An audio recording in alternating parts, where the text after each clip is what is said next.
मला आज वेलिंगकरही भेटत आहेत, मला सगळे गोव्यातले जुने नवे कार्यकर्ते आणि संघटनेचे लोक भेटत आहेत. बघा, आम्ही काय ते बाजार भरायला आलेलो नाही. शिवसेना एका विचारांना काम करतो आणि शिवसेना हा स्वार्थी पक्ष नाही आहे. आम्ही राजकारण करतो, पण आम्ही राजकारणाच्या पलीकडे राज्य आणि राष्ट्र आहे आणि जनता आहे.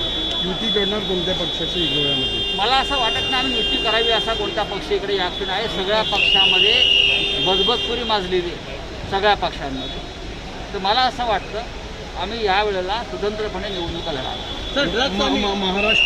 महाराष्ट्रवादी गोमंतक पक्षाकडे युती करणार की नाही, बघा, असं कोणत्याही प्रकारचं प्रपोजल आमच्याकडे आलेलं नाही. मी या क्षणी इतकं सांगेन की आम्ही 22 जागा लढणार. सर, ड्रग्स आणि कॅसिनोबद्दल काय सांगणार? आजच आम्ही सामनामध्ये म्हटलेलं आहे की अनेक वर्ष लोक गोव्यावर राज्य करत आहेत. कधी काँग्रेस, कधी महाराष्ट्रवादी गोमांतिक पार्टी होत्या, कधी भारतीय जनता पक्ष आहे. कोणालाही गोव्याला पडलेला या ड्रग्सचा विळखा सोडवता आला नाही. गोव्याची पिढी ही बर्बाद होते.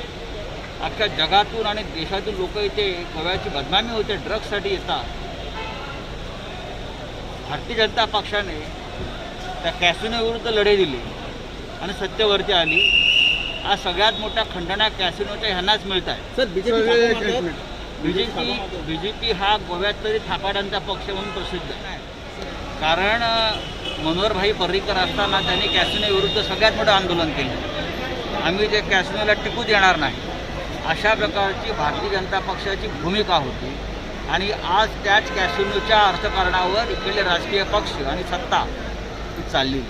जर कलकत्त्याचं तृणमूल काँग्रेस येऊन लढू शकतं तर महाराष्ट्र बाजूला आपण पाहता महाराष्ट्रामध्ये आम्ही किती चांगलं काम केलं. आणि शिवसेनेचा आणि गोव्याचा एक भावनिक नातं आहे. त्याच्यामुळे आम्ही इथे लढणार आणि यावेळेला जिंकणार. फक्त 22 नाही, आम्हाला 22 जागा लढायच्या त्यांनी ठरवल्या. बहुमताला 22 जागा लढणार.